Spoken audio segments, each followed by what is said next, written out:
So the topic today is exercise and Parkinson's disease. This is a topic that I have talked about before. I will try and keep it brief because I think it is exciting for you to be able to meet some of our boxers and ask them questions also. But I'll start briefly with an overview of Parkinson's disease, followed by why is exercise important, and then go on to talk a little bit about our programs here at the hospital. What is Parkinson's disease? Parkinson's disease is a progressive neurologic disorder that affects our balance, movement, and walking.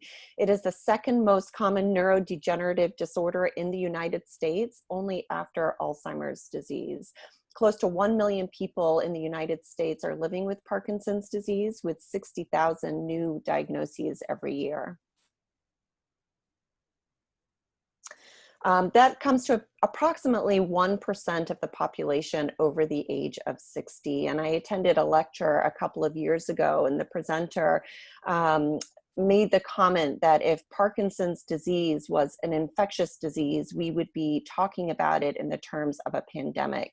The prevalence and incidence of Parkinson's disease has increased quite considerably. In fact, it has doubled over the past 25 years, and it's anticipated to double again in the next 25 years.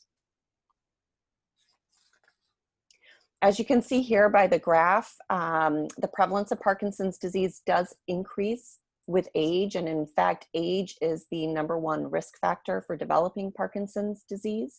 It is slightly more common in men than women, but there are a number of people who are diagnosed before the age of 50, and we refer to those cases as early onset Parkinson's disease diagnoses. Based on these estimates, in 2017, approximately 65,000 New Yorkers were living with Parkinson's disease, and we now know that this number is expected to rise. What are the risk factors associated with Parkinson's disease? As I previously mentioned, age, with increasing age, we do see an increased prevalence of Parkinson's disease, but that doesn't account for the increased rates of prevalence that we're seeing across the globe. We do know that approximately 5 to 10% of new diagnoses are due to a family history or a genetic component. But there seems to be increasing awareness that exposure to certain pesticides, heavy metals, toxins in our environment can contribute to Parkinson's disease. Very interestingly, I didn't put it on this slide, but there is also an inverse relationship with coffee. So coffee drinkers who drink between 1 and 4 cups of caffeinated coffee, it's not true for decaffeinated coffee, tend to have a lower rate of Parkinson's disease diagnoses. And as we're going to talk about in this lecture in a few moments, there's an inverse relationship with exercise also. At the time of diagnosis with Parkinson's disease, we think that 60 to 80% of the brain's dopamine has been depleted. It is important that to remember that Parkinson's disease is characterized by the loss of a neurotransmitter in the brain called dopamine, and this occurs in the substantia nigra, which is located in the basal ganglia in the midbrain of the brain. As the levels of dopamine decrease, and with the death of the dopaminergic cells, some of the messages in the brain become disrupted, and that's when we see the movement symptoms that are characteristic of the disease progression. We're also coming to understand that in addition to the loss of the dopamine and the dopaminergic cells in the basal ganglia, there's also a buildup of a protein called alpha-synuclein, which creates clumps in the brain called Lewy body, which we are coming to think can also contribute to the disease process. The primary motor symptoms that we see with Parkinson's disease are resting tremor, rigidity or stiffness, bradykinesia or slowness of movement, and postural instability. So this refers to balance problems, difficulties walking, and may result in falls. Other symptoms that we might see also: freezing or difficulties initiating movement, smallness with writing, changes in our speech or our swallow patterns, festinating gait or a shuffle gait, which is characteristic of Parkinson's disease, and difficulties dual tasking. So sometimes difficulties doing more than one thing at a time. Now, we've known about the motor symptoms of Parkinson's disease for quite some time. What has happened in the past 20 years is a better understanding of what we call the non-motor symptoms of Parkinson's disease. Lightheadedness, changes in our sleeping patterns, changes in our cognition, depression, anxiety, apathy, which can affect our desire and motivation to exercise, changes in our vision, speech, as well as loss of smell. And some of these we think might even predate a diagnosis by a number of years. Treatment, obviously I'm not a medical doctor, I'm a physical therapist. There are medical treatments that can help to alleviate the symptoms of the disease. But I'm really here today to talk about some of the adjunct therapies that we know can be very effective in helping to treat the symptoms of Parkinson's disease, specifically the rehabilitation services and exercise. So my interest in Parkinson's disease came about working as a physical therapist here at Stony Brook Southampton Hospital. And I started to notice a trend. Many of my patients with Parkinson's disease, even though this was a progressive neurologic disorder, would get better. They improved. And many of them not only improved, but they improved close to the normative data on many of the outcome measures that I used in the clinic. Sometimes I would see these patients again in 6 months' time, a year's time, and they had regressed to where they had been initially. And so my question to some of these patients was always the same: what are you doing when I discharge you from physical therapy? And the answer was always quite similar: I'm not really doing that much. I don't know what to do. There aren't any resources out there for me. And so at that time, I went to the research to say, okay, well, what does the research say about exercise and Parkinson's disease? And what I found out was quite mind-blowing, actually. First of all, most significantly, there was very little research looking at either exercise or physical therapy in Parkinson's disease prior to the 1990s. And then we've seen an explosion in randomized controlled trials and other research looking at the impact of exercise and Parkinson's disease. In fact, as you see here, there was a large jump between 2005, but since that time, we have seen the addition of 41 additional randomized controlled trials, specifically looking at exercise, the type of exercise, and Parkinson's disease. And that number might even be a little bit outdated at this time. And what did I find out, as I started to look at this research? Well, I found out that people with Parkinson's disease are 29% less active than their peers. So this is the bad news. And it's made even worse because we know that our peers are not exercising that much either. People with Parkinson's disease are 2 times more likely to fall and have a 9-fold increase in repeated falls. The economic cost of Parkinson's disease in 2014 was $51 billion, $38 billion of which was paid out by Medicare and Medicaid, and $24 billion of which was direct medical costs. So that means that there's also a huge amount of money that is spent on what we call indirect medical costs. That was the bad news, but there's a lot of good news. This is the good news that I found out when I went to the research. First of all, people who exercise in middle age are less likely to develop Parkinson's disease to begin with. Exercise has the potential to decrease disability with people living with Parkinson's disease, and we know this. It is rare in my professional life that I can go to a body of research and come with a definitive conclusion. And we know, looking at this large body of research that now exists, that those people with Parkinson's disease who exercise do better than those who do not. There are animal models in the research looking at the impact of exercise on the brain level, so on the cellular level. And there is some preliminary research and data to suggest that Parkinson's disease might actually, particularly high intensity exercise, might actually delay the progression of the disease itself. But that is only in animal models and is much more difficult to translate to humans at this time. But I hope that we continue to see more research in that area. So the next question is then, what exercise should I be doing? And it is both a simple and not so simple answer. And I'll try to get a little bit into the details today to provide a little bit of guidance moving forward. There's research looking at many different modalities of exercise. There's also research looking at dosing. So how much exercise should I be doing? How intense should that exercise be? And I've tried to distill the different types of research to provide a summary or guidelines for us moving forward. First of all, strength training. What do we mean by strength training? Strength training's weightlifting is the sort of what we think of initially, but it really is anything that strengthens the muscles. I'm a firm believer as a physical therapist in functional training. An example of functioning training would be sit to stands from a chair. It's wonderful, strengthening all of our large muscle groups in our legs. And the research does suggest that it can decrease the severity of some of our motor symptoms. Guidelines would be 2 to 3 times a week, probably. It also shows that strength training and balance training combined is the most effective way of decreasing fall risk.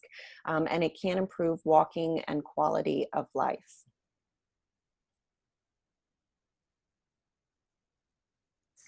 Balance training. This was my wheelhouse as a physical therapist, and something I love and believe in quite strongly. And for a while, I really thought this was the best way to improve balance with my patients with Parkinson's disease. And I've come to understand that a more comprehensive plan is more effective, that includes strengthening, and as we'll see in a minute, also endurance training.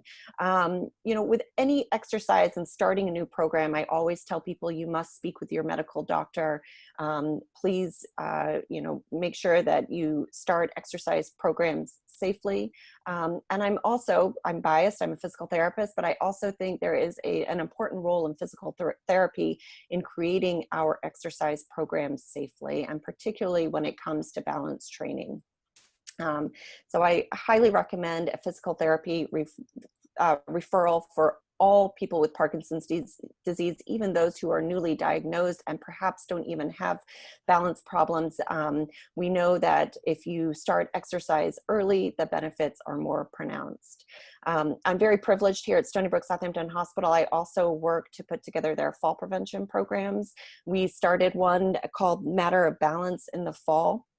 It's a program that is supported by the CDC and also New York State Department of Health. And I'm working with the team at Stony Brook University Hospital to actually translate the Matter of Balance program to specifically the Parkinson's population. So I'll be very excited to roll that out, hopefully in the coming year.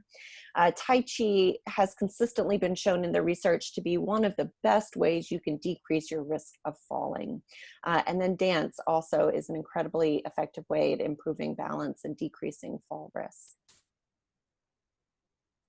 Task-specific training, I'll just mention this briefly. So it's functional training that incorporates walking and activities of daily living. This is something that your physical therapists are very well attuned to and skilled at creating programs specifically in this vein. And it can be very beneficial, improving your walking balance and your motor scores on the UPDRS, as well as physical therapy. Other examples include yoga, dance, Tai Chi, and boxing. So you'll start to see that while I'm breaking this down into different categories, a lot of what we do encompasses many of the categories as well. So endurance activities, that's anything that gets your heart rate up: biking, swimming, running, walking, boxing. High intensity exercise seems to yield better results than low to moderate exercise. And the recommendations about 2.5 hours to 2.5 hours a week of moderate intensity exercise. And that seems like a lot. I suggest to people also, it doesn't have to be all at once, and it is okay to snack at exercising, particularly when you're starting out. And if you're new to implementing exercise programs, it can feel very overwhelming to think, oh my gosh, I need to exercise for half an hour today. It's okay to go out and do a 10-minute walk in the morning before it gets too hot, and another 10-minute walk later in the afternoon. It's an excellent way to start an exercise program. So a brief overview, strengthening exercise combined with the balance training is very effective at improving balance and decreasing fall risk. High intensity exercise seems to be slightly more beneficial than low or moderate intensity exercise, which ties into this idea of forced use, which I just want to mention briefly before we transition into learning a little bit more about the boxing program specifically. There was research that came out of the Cleveland Clinic in 2010, and it came about, this is, I'm not sure that this is a true story. This was the myth that was told that sort of preceded the research that was done at the Cleveland Clinic, that there was an individual who went on a tandem bike with his spouse, and they were part of a biking tour or competition, and they had a falling out, and so they switched bikes with a friend who was also participating in this biking event with them. And so there was an individual, a gentleman with Parkinson's disease, who was now in the back of the bike, biking with his friend, who biked a lot faster than his wife did. And so instead of biking at his normal rate, which he had sort of developed comfortably with his spouse, he was now cycling at a forced rate of about 80 to 90 RPMs, rotations per minute. And this was because he was biking with his friend. He got off his bike after a period of time, and his friend noticed that his tremor was gone and that he was walking better. He was moving better. And so the story goes that this is what inspired the research that did then later come out of the Cleveland Clinic in 2010. And what they did is they looked at what happens when you pair someone with Parkinson's disease with someone else on a tandem bicycle to force them to bike at a faster rate than what their comfortable cycling rate would be. So, you know, the research suggested that a comfortable rate might be between 50 or 60 rotations per minute.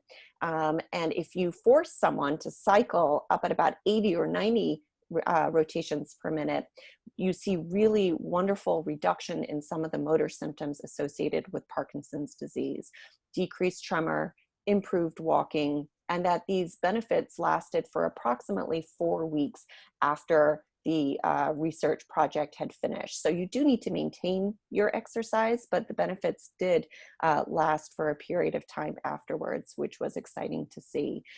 So this idea of forced use has persisted in the world of exercise and Parkinson's disease to say, if you are exercising at a higher intensity rate and specifically exercising outside of your own comfort zone, that those benefits might be greater than not. Most importantly, though, and the reason I say the answer to what to do, how to exercise in Parkinson's disease is simple and complicated. I've given you a little bit of the complicated answer, but the simple answer is you must find something you love, that you can do safely, that you can commit to do on a regular basis, and find someone to exercise with you. We know from the research also why people don't exercise. We don't exercise because we don't think we can, because we don't like exercise, perhaps because of financial barriers to getting gym memberships or access to different programs.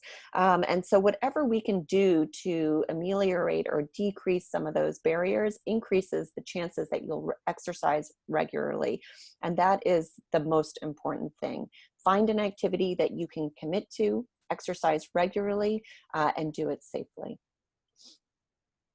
And so the Center for Parkinson's Disease at Stony Brook Southampton Hospital launched in 2017 with the mission of providing information, support, as well as cultural fitness programming to people living with Parkinson's disease on the East End. And I specifically designed the programs to try to decrease some of these known barriers to exercise, so that when I discharged my patients from physical therapy, I had very concrete resources I was able to refer them to. And I have to say that the growth of the program happened much quicker than I anticipated. And I do want to quickly just mention a couple of the cultural programs that we offer before transitioning to our boxing program. Here at the Riverhead Free Library, they host our Sing Out Loud therapeutic chorus. We love being at the library, and we're so grateful to them for having us. I believe we completed 4 semesters, and it's a therapeutic course for people living with Parkinson's disease and their care partners, and it is a lot of fun. We also have a nutritional workshop at the East End Food Institute. It incorporates nutritional instruction, menu planning, as well as actually learning cooking skills, and then we end with a shared meal.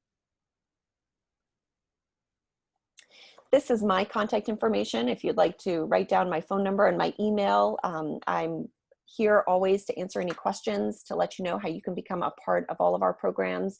I'm very privileged to be able to offer my programming, all of this programming, with the support of Stony Brook Southampton Hospital and at no charge to the participants. So please do reach out if you have any questions. And finally, I'm so thrilled to have here in the meeting 2 of my coaches, my Rocksteady boxing coaches, and several of our boxers. And I'm going to hand the floor over to them here in just a minute. But I do want to tell you a little bit about the boxing program specifically and how it relates to exercise. As I mentioned earlier, it was our first program launching in Sag Harbor with 5 boxers. And we now have close to 200 boxers. We are in Hampton Bays as well as Sag Harbor. And Rocksteady Boxing is a national program. We are an affiliate of the national program. It launched in 2006 in Indianapolis, Indiana. And there are 2 studies that came out of Indianapolis to show that boxing may help to improve the motor symptoms, walking, and decrease fall risk with people living with Parkinson's disease. But the boxing, I also want to mention, and I'm sure my coaches will go into this also, it incorporates many of the components of exercise that I've just referenced. So it is highly intense. It will push you out of your comfort zone, hopefully in a way that is safe and still motivational. It incorporates also a cognitive component, which is important, believe it or not, when we exercise. So being actively engaged in the process of exercising can be very beneficial. And boxing does that, as you'll see in the boxing demo here that we're going to put on in just a minute. It forces you to dual task or do more than one thing at a time. It works strength, it works endurance, and it works balance. So as I mentioned, I'm going to stop sharing my screen here in just a minute. Before I do, I'd like to introduce my 2 coaches. Sensei Michelle Del Giorno is here with us today. She's my head coach in the Rocksteady boxing program in Sag Harbor. She is the owner and operator of Epic Martial Arts. And as I mentioned, the home of Rocksteady Boxing Sag Harbor, which was our first boxing program. She trains and coaches karate, kickboxing, boxing, and self-defense to all ages. She is extremely proud of her Rocksteady Boxing boxers and motivates them to fight back like the champions that they are, and that she certainly does. And Seth Greiner is our head coach in Hampton Bays. He is a physical therapist at Stony Brook Southampton Hospital. He's also the owner of Greiner PT, a mobile physical therapy practice, and the head coach of Rocksteady Boxing Hampton Bays. He's passionate about helping people move better, and he loves the Rocksteady Boxing program because it makes exercise fun, and it does for sure. So let me stop sharing my screen.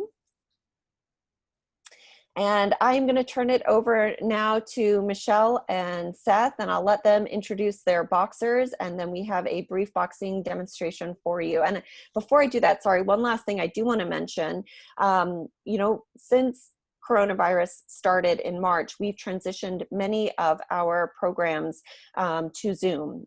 So we are offering almost all of our boxing classes on Zoom at the moment to all different functional levels. We also have our singing class offered on Zoom, and we're starting Tai Chi in a couple of weeks. So if you are interested in any of our programs, please don't hesitate to reach out.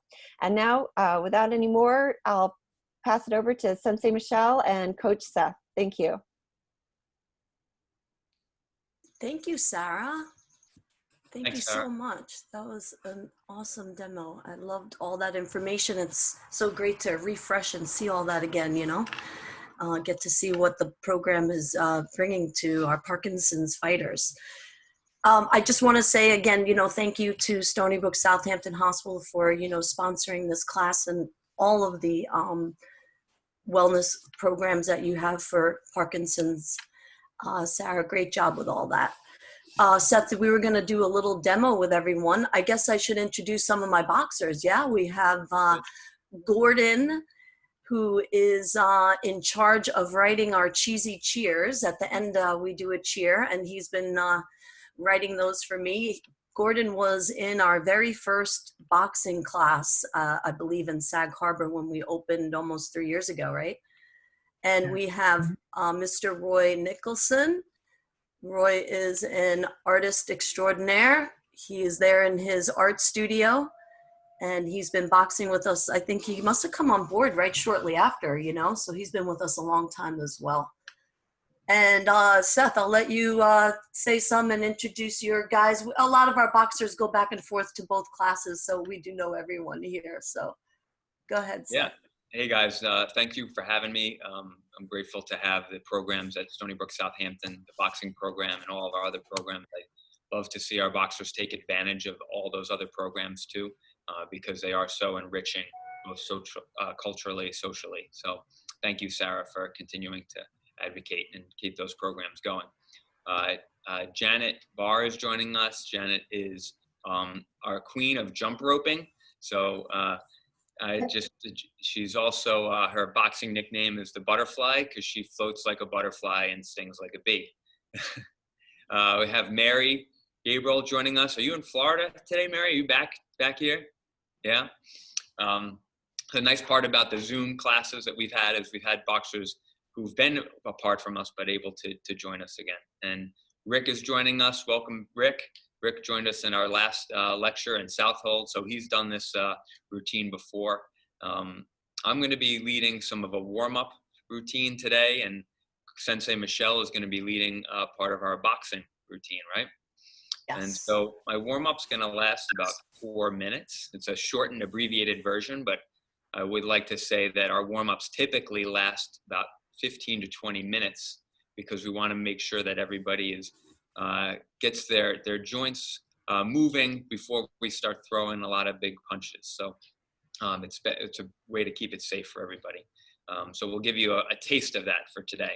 And we put a lot of large amplitude movements into our warm-ups so that we can combat some of the major impairments from Parkinson's, like stiffness and rigidity and bradykinesia. We try to emphasize that our boxers move with big ranges of motion, moving as big as they can, and also to use their voice during their warm-ups so that they can exercise their vocal cords. So let me, Michelle, you want to keep a timer maybe for us while we do our warm-up? Yep. Perfect. I'll let you know when there's 1 minute left. Yeah, if you could set it for 4 minutes, that's perfect. All right, I'm going to be moving with you as well. Sounds good. And for those of you at home, I asked, because you haven't exercised or participated with us before, if you can please just observe today. We'd love to have you join us in the future. Can everyone see everybody? Is everybody able to see everybody else? Yeah? Okay. Sounds good. You can see me, guys? And our observers can see? Great. Okie dokie. So our boxers, we're going to come up to a standing position. The good part about this class is we can modify things. So if you need to, you can hold a chair out in front of you to the standing for safety. And these can also be modified into a sitting position. But for today, I'm going to show them the chair out of the way so you can see all my movements. All right, we're going to go through 6 big movements. And our boxers at home are going to remember to move with big movements and to count out loud. So nice and loud, count along with me. Are you boxers ready? Give me a fist up. Ready. Ready. All right, we're going to stand nice and tall, hands at our side, hands on our hips. Started off with a deep breath in through our nose and out. One more, breathe in and out. we're gonna do 5 circles with our hips, like we're swinging a big hula hoop. 1, 2, 3, 4, 5. Good. Reverse directions. 1, 2. The biggest hula hoop you can imagine with the biggest hip movements. 3, 4, 5. Good. Arms at the side. Back to that return position.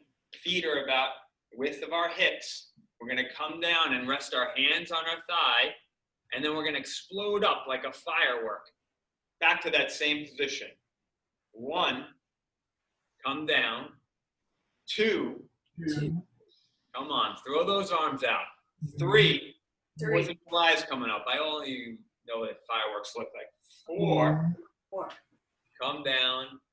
5.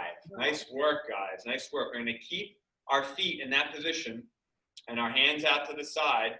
Next one, we're going to come down in that same start position, and we're going to come up like with John Travolta arms in what was that movie? Saturday Night Fever. One arm up and one arm down, and we'll come down back to that same start position and go to the other side.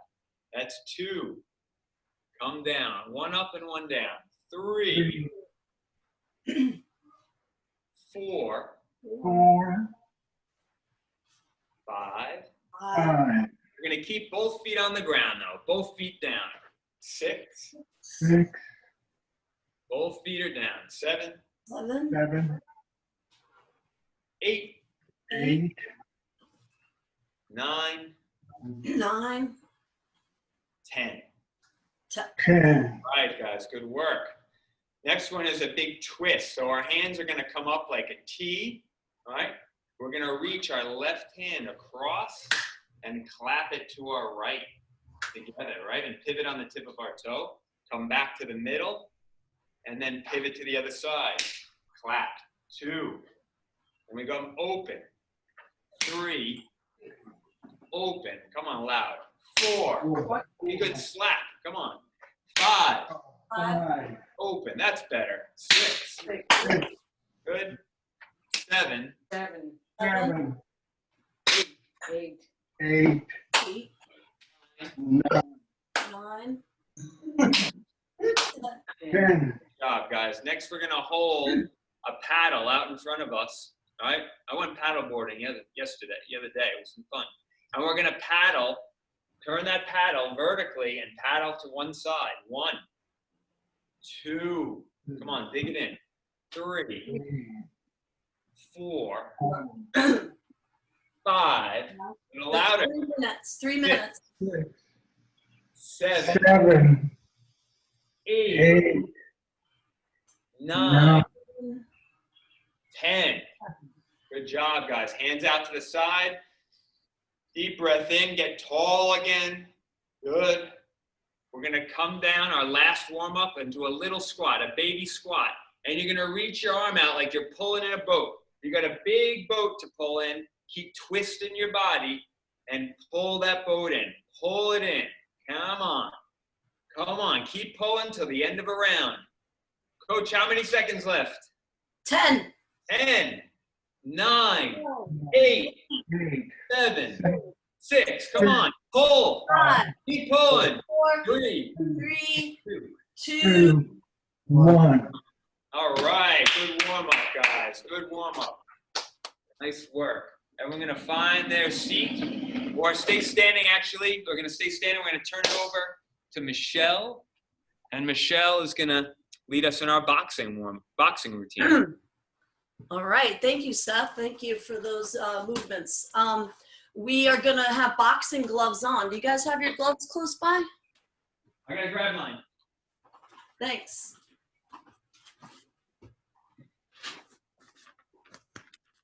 Okay, so we're going to do some combos today. Now, the combos are, reviewed usually in the warm-up, but we're going to get right to them today. I usually write it out like this so I can follow along. Sometimes I share it with the boxers ahead of time. They get to have copies of that and practice a little bit. So I'm guessing that you can spotlight me. And am I guess I'm mirroring you. Guys, you guys put your right leg back in your boxing stance. Let's see that. Yeah, okay, so I'll stand like this too. Okay, so Seth, we're gonna do, I think I'm gonna do these combos. We're gonna do 5 different combos, and we're gonna do them for 10 reps each. We're gonna cycle through 2 times. I think that should be good. All right, so first we're gonna do is, I'll just explain it real quick for everyone. We're gonna take a half step, and as we take the half step, we're gonna slip over to the right and jab at the same time. Step, slip, jab, just like that. So we're gonna do 10, and we're gonna count it out. Here we go. 1, 2, 3, 4, 5, 6, 7, 8, 9, 10. Very good. Okay, the second one we're gonna do, you guys all know this one, jab, punch, and bob. Okay, so we're gonna go 1, 2, bob, just like that. We'll do that 10 times. Here we go. 1, 2, 1. 1, 2, 2. 1, 2, 3. 1, 2, 4, 1, 2, 5. 1, 2, 6. 1, 2, 7. Good. 1, 2, 8. 1, 2, 9. And 1, 2, 10. Very good. Okay, the next one we're gonna do, jab and a straight punch, a hook, and a straight punch. Okay, so we call this the 1, 2, 3, 2. Each punch has a number that goes with it. Okay, so we're gonna do the 1, 2, 3, 2, 10 times. Here we go. Ready? Jab, punch, hook, punch. That's 1. Jab, punch, hook, punch. 2. Jab, punch, hook, punch. 3. Jab, punch, hook, punch. 4. Jab, punch, hook, punch. 5. Jab, punch, hook, punch. 6. Jab, punch, hook, punch. 7. Jab, punch, hook, punch. 8. Jab, punch, hook, punch. 9. And jab, punch, hook, punch. 10. Very good. All right, number 4 is going to be double roll, uppercut, uppercut. Roll, roll, up, up. Okay, so this time you're going to say I'll count after we do it, but you're going to say roll, roll, up, up. All right, guys, that way we can activate our voices as well. Here we go. Roll, roll, up, up. That's 1. Roll, roll, up, up. That's 2. Roll, roll, up, up. That's 3. Roll, roll, up, up. 4. Roll, roll, up, up. 5. Roll, roll, up, up. 6. Roll, roll, up, up. 7. Roll, roll. Let me hear you. Up, up. 8. Roll, roll, up, up. 9. Roll, roll, up, up. 10. Very good. And number 5, the last one. Okay, this one's going to be jab, punch, hook, and then you're going to double punch up. And if you want to do a little hop up like that, I just like lift my heels up. We're going to punch straight up. So we're going to go jab, punch, hook, punch up. Okay? So we're going to go jab, punch, hook. 1. Say it with me. Jab, punch, hook. 2. Good. Jab, punch, hook. 3. Nice. Jab, punch, hook. 4. Jab, punch, hook. 5. Jab, punch, hook. 6. Come on, guys. Jab, punch, hook. 7. Nice. Jab, punch, hook. 8. Jab, punch, hook. 9. Jab, punch, hook. 10. Very good. Bring your arms down. I think that might have been like 3 minutes right there, right, Sarah? I think so. Very close. It was pretty close. So Thank you. normally I would cycle through it again, but I think that might be good.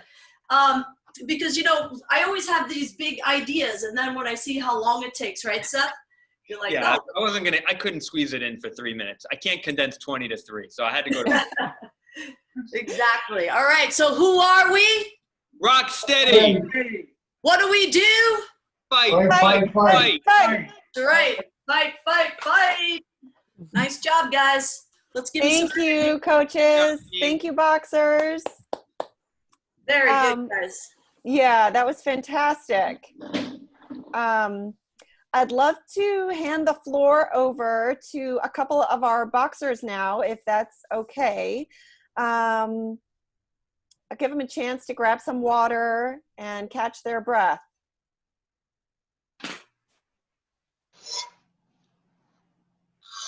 Good. Okay, now I have a workout for tomorrow. Don't tell anyone, guys. I got it all ready. With Seth's warm-up, too. Yeah, throw it in. Yeah, that was good. I like the rowing. The paddle boarding, not rowing. Yeah, paddling, rope pull. We do ladder climbs. It was great. And it's amazing to see what you are able to do on a Zoom, in Zoom format. I can tell you're all sweating and working hard. So yeah, you're able to transition these classes into Zoom very effectively. So thank you so much for that demo. Sure. Thank you. One of the things I have not talked about in the context of our community-based programs offered through the Center for Parkinson's Disease, specifically the boxing, but really with all of our programs, is the incredible sense of camaraderie that has been created, that is developed with this community. And I personally have been overwhelmed by it and supported by it. And I would love, Janet, if I may hand you the floor here, if you would feel comfortable speaking to the social aspect and sense of camaraderie that the boxing program provides, that would be super. Yes, I would be happy to. Thank you. The first thing I wanted to say is the boxing is a lot of fun and that everybody enjoys it. We have a common purpose, and I think that helps us to have more fun with the group. There's no criticism of your boxing. Everybody receives a lot of encouragement, and the movements can be modified to fit everybody's need. So before and after the class, we can talk to other boxers and find out all kinds of things about Parkinson's maybe we didn't know before. Like we can talk about medicines or doctors or just in general enhance our knowledge about Parkinson's disease.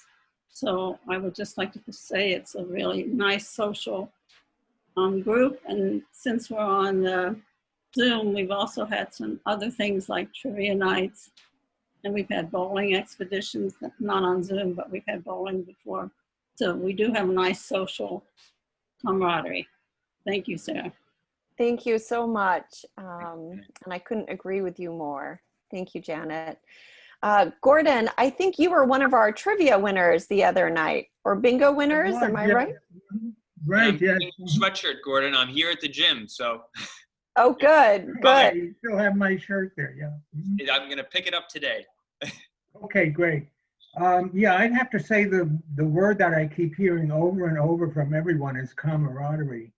And I think being diagnosed with Parkinson's is maybe the loneliest feeling imaginable. You know, we all have these goals and things we want to be and want to do, and all of a sudden we find, like I found all of a sudden I couldn't button my shirt anymore. And I think the camaraderie has been just wonderful. The support network of people that keeps us going, and it's become like a whole social way of life for me too. This community here is just extraordinary, and Sarah, you've been just amazing with the transformations that I've seen in so many people. Thank you for those kind words, and I couldn't agree with you more. It is a unique community. We support one another, and we know that that's important to get us exercising and to stick with the exercising, but also to feel good and to enjoy our lives. So thank you for sharing, Gordon. Thank you, Janet. Thank you. Roy or Mary, would you like to say something? There's no pressure, but I'll open the floor if you care to share a few words about the program. Roy has to unmute, I think. Yeah. Oh, There you go. there we go. Roy, would you like to share a few words? No. What Gordon just said is so absolutely perfect. The idea of the camaraderie, and especially having Michelle in my corner. But anyway, yes, I've been with the program since it started almost. It had been gone for about 3 or 4 months. And there was an article in the local paper which gave me a little bit of an insight. I thought, this sounds interesting. And in fact it was, and I'm completely hooked. So the difference that it's made to me, even though I also practice yoga, so that's been very helpful. But I know that the boxing added to the yoga is a great combination. So I've been finding that to be very powerful. It's also, well, the thing that I miss the most about this, doing these Zoom sessions is the camaraderie. We don't seem to have, it's not quite the same, of course, as actually being in front of the person you're talking to. And the group in Sag Harbor is really amazing. And sharing, I think sharing complications of Parkinson's. The other people can't button their shirts up either. So it's helpful to know that that's not just you. Yeah. The problem that I have is that I'm getting older. So it's a little bit weird not knowing quite whether what's happening to you is because of the Parkinson's, or maybe it's because you just happen to be a bit older than you used to be. So it's trying to sort that out is not so easy. But it's, for me, an essential part of my life now. And I want to thank everybody who's organized this, Sarah, Michelle, Seth. It's just such a powerful tool. Thank you so much for sharing, Roy. Thanks, Roy. Yeah, and I think we all feel the same. This community is important to all of us. And I will just tell an anecdotal story, which Sensei will not be happy with me sharing, but you know, we are now going into our we've been up and running for 3 years. And she had mentioned to me earlier this year, we've had boxers now boxing with us for 3 years. And so their level of fitness has improved to such a point. She said, I can't keep up with them. I can't keep making their classes harder. And I don't think I could do their classes right now. So truly it takes a commitment. I think the camaraderie that you've all referenced makes it easier to commit to something like this and to stick with it and to love it. So thank you to all of you. Mary, would you mind sharing a few words? And I'd love for to share about the boxing. And also, I know you've participated in our singing class as well. If you wouldn't mind, if you have anything to share in a couple of words, that would be super. Well, there's not much to add what people have said already. I would just say that the level of instruction I find just outstanding. And it's combined with a motivational spirit that I've never exercised as hard and had as much fun as I have in this class. Great. And what Janet said and what the others about the camaraderie, I was diagnosed 3 years ago. I didn't know a soul who had Parkinson's. Mm-hmm. And it is, someone said it's a lonely feeling, and it is. And when I discovered this program, here with this group of people, there was no self-pity, no woe is me. It was just, we're here to work as hard as we can and do the best that we can for ourselves for as long as we can. It's wonderful. And the singing program is the same sense of sharing a wonderful experience. And it's not based on singing, it's just based on your enthusiasm for music and joining in a group. And the instructor for the singing also is just so up with life and motivated. It's a wonderful, wonderful experience. And just the last thing, that to be able to transfer the actual gym experience with the bags and the focus, I didn't think the Zoom could be as hard, but it is. And that's really to a credits the instructor. Thank you, Mary. Thank you, Mary. And I will reiterate that I could not do this without my amazing coaches. So thank you to Michelle. Thank you to Seth, all of our incredible boxers. I'm so glad you're here. If any of the viewers are interested, we are accepting new boxers and we are accepting new participants into all of our programs. As I mentioned, we have our singing program once a week on Zoom as well. We're starting Tai Chi in a couple of weeks. We are accepting new boxers into our boxing program, and we also are offering a chair yoga class specifically for people with Parkinson's disease via Zoom at the moment also. So please reach out to me. My cell phone is 631-644-6667. We would love to have you join our boxing family. I'll take any questions if there are any. Otherwise, thank you so much for having us.